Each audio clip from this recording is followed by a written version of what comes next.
I stood alone in the bridal suite, staring at myself in the mirror. The dress was perfect, the makeup flawless. The bouquet of white roses waited on the vanity, but the phone stayed silent.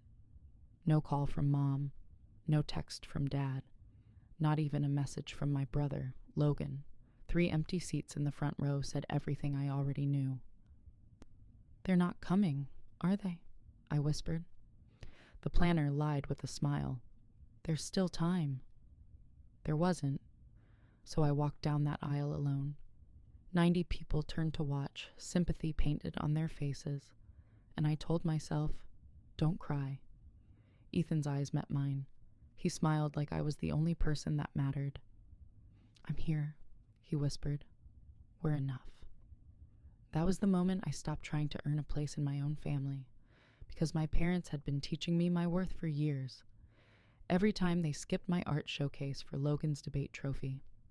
Every time they said, "Why can't you be more like your brother?" Every time they treated my achievements like background noise. That day, I said my vows to a man who saw me, who didn't need to be convinced. And when his mother hugged me and said, "You're one of us now," I realized I'd found my family after all. 2 years later, I was signing a $21 million acquisition deal.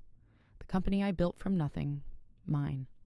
My office filled with champagne and cheers from people who actually showed up. Then I made the mistake of checking Instagram. Logan, smiling with my parents.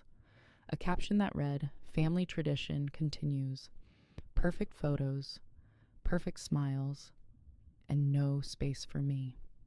That's when the phone rang. "Caroline," Mom said, "we need a family meeting." I almost laughed. 5 years of silence, and now suddenly it was family. The next day, I drove my new Porsche to their house, the car they'd clearly seen online. Dad didn't say hello, just, "You've done well for yourself." Inside, they were waiting, Logan, his wife, the pity smiles. Then Dad slid a stack of papers toward me, loan documents. "It's foreclosure," he said quietly. "Logan's mortgage. The twins' tuition. We need your help." I stayed standing. "Where were you at my wedding?" Silence. Mom finally said, "We were busy." "Of course they were." I nodded. "You saw the Porsche, didn't you?" "That's why I'm here." Logan slammed his hand on the table. "We're family." "That's what family does," I smiled. "Is it? Because I don't remember any of you showing up when I needed you." They stared, stunned. And for the first time, I wasn't begging for love. I was holding the power. I reached into my briefcase and set down a document. "The Rivera Media Scholarship Foundation," I said. $16 million? For young women in digital media arts, their faces went pale. Logan sputtered, "You're giving that money to strangers?" "No," I said, "to girls who deserve the chances I never got." I showed them the active recording on my phone. "And this conversation?" "Documented, just in case Logan shouted something." Mom cried. Dad begged for a reason. I walked out. The door clicked behind me, soft as peace. That night, I told Ethan, "It's done." He asked, "You okay?"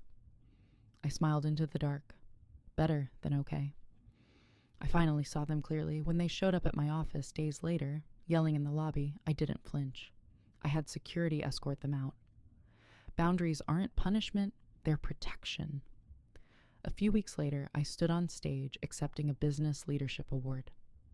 The headline read, "Self-made success creates legacy of support, not revenge, revelation." Because when the story came out, people saw the truth. How I turned neglect into purpose. How I built family through action, not obligation.